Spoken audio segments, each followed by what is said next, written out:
Hi, I'm Donald Brennan. This is one of my favorite places in New York, Brooklyn. From its brownstones to beautiful parks. I know the borough inside and out, from new development to resales to my neighborhood picks. So grab a smartphone or a pad and pen while I share my 2 cents. For years, Williamsburg was a neighborhood synonymous with abandoned factories and decay. That all changed about a decade ago, where Williamsburg now is home to hipsters, families, and thriving businesses, including a sprawling event space known as Brooklyn Bowl. By night, Brooklyn Bowl is a hip, much sought-after social scene. A 16-lane bowling alley set inside a 35,000 square foot warehouse in Williamsburg. Brooklyn Bowl boasts world-class food from popular New York mainstay Blue Ribbon and elevates the experience, with live music, including many nationally known acts. This is not your ordinary bowling alley, which is exactly what the owners of Brooklyn Bowl wanted when they opened their doors in 2009. To learn more about the vision behind Brooklyn Bowl, we want to hear from one of the men who started it all, co-founder Charlie Ryan. Hi, I'm Donald Brennan. Welcome to Brooklyn Bowl, Donald. I'm Charlie Ryan. Nice to meet you, Charlie. Let me show you around. Sure. So Donald, here we are in what we call a landing pad. It's really the entry decompression zone where people check in, they kind of get their bearings, realize they can get bowling if they go over to that desk, they can sit over here, have food or drink. This is the main venue bar, and it's really the focal point because you can see the stage over there, but it's also where you can get drink. Out here at the lanes, of course, you can get great food. Our food is by our food partner, Blue Ribbon. So I'm picking up a little bit of a carnival theme here. Well, we certainly have one, and I hope we don't beat people over the head with it. But it is fun, and it does draw upon our roots. Now, Coney Island may be at the other end of Brooklyn, but it's still part of Brooklyn, and it's just fun iconography. A little bit dangerous. It's not the circus. Sure.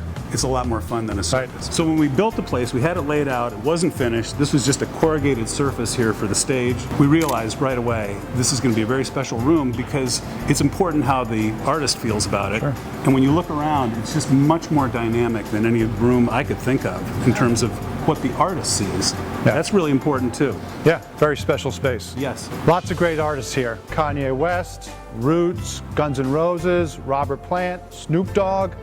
Right here, right next to a bowling alley. How'd you come up with the idea of putting these 2 things together? It's kind of a magic trick, first of all, getting those people to come and play in the first place, but I think we're over the hump with that. But we had this idea from a business that my partner owned and I operated with him called Wetlands downtown, that we would fuse the bowling really as close as we could to the things that we already knew how to do, which was live music, food, and drink. And the combination is intoxicating because you just don't have that kind of an environment in any other place where you can hear live music. Being right there where you can get waitress service, you can sit on a couch, kick back, get right on the rail, right next to your favorite artist. It's just something that other people can't really offer. Yeah, pretty exciting. So Donald, here we are at the lanes, in some ways the center of our universe. After all, this is Brooklyn Bowl. So we got 16 lanes available to us, but we only need 2 of them. Should we roll a few balls? Absolutely, sounds like fun. No bumpers. Yep. Nope. Oh, man. The first game, I had a 201. The second game, trying just as hard, I had a 99. I decided there shouldn't be a third game. Definitely was going in the right direction. Call it quits. Oh, baby. Stay up there. You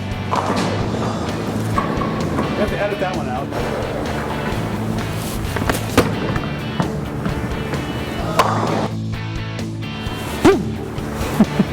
15 years ago, Williamsburg would have been a less likely place for a business success story. Many factories, vibrant and thriving in the 70s and 80s, shuttered. Right for development in the late 90s, paved the way for groundbreaking entrepreneurs like Charlie Ryan and his partners at Brooklyn Bowl. What made you decide to open up Brooklyn Bowl in this part of New York City? Well, we've been looking for a long time, and we wanted to be in Brooklyn. We wanted to be in some place that was easily accessible, but we also wanted a place that was bubbling under, a place where you kind of felt the energy in terms of who was coming and going already from the subway stop and from the construction cranes. And even though it was nothing like it's become today, already at the point that we were looking around here, you could feel that it was going to happen. Just the extent to which it has exploded, I don't think anybody could have foreseen. So Brooklyn Bowl, right next to Brooklyn Brewery. What has that relationship been like for you since you guys been opened, and how has it progressed over time?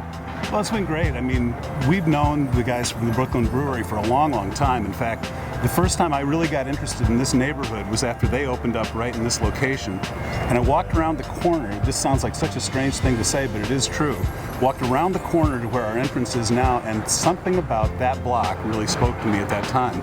But we go back with them for a long time, ordering beer for another location, just being friends with them. So the fact that we're right next door to them, and I understand we are their biggest end user of kegs, and we're right next door, makes for a really good friendship. Excellent. Sounds like a good symbiotic relationship you have going. Very much so. Lots of building activity right around here. What's happening? There was a major rezoning that happened in 2005, which made it okay for people to sleep here, but not to live here, right in this corridor. And so now, the old Rosenwalk Wood Tank Company over here, which is there for over 100 years, is gone. That's going to be a hotel. Behind us over here is the Williamsburg Hotel. That's going to be open in just a few months.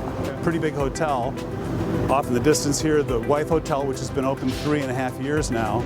And in the distance over there, another big thing. I don't even know what the name of it is, but it's a big hotel. As a matter of fact, right across the street from us, I know the developers have put together a big mass of land there. And what they end up doing with it is uncertain at this point. But they are going to do something on this kind of scale within the next couple of years. Brooklyn Bowl is no longer just in Brooklyn. You have venues now in Las Vegas and London. What's next? Well, we're building a place in Chicago. Really excited about that because that would be a lot easier to manage than some places far away as Las Vegas, and especially some places far away as London. And yes, each one of those places is called Brooklyn Bowl. Certainly have a lot ahead of you. But when it's all said and done, what would you like the legacy to be for Brooklyn Bowl and Charlie Ryan? If we can have a place here, and I think we do, where people make memories that they remember forever, to me, that's really the measuring stick of whether you did something that was worthwhile. Brooklyn Bowl almost single-handedly revitalized the Brooklyn music scene, but the chapter of this business is not yet over. Be sure to join me next month when I interview another entrepreneur who's helping reshape Brooklyn. I'm Donald Brennan of Brennan Real Estate.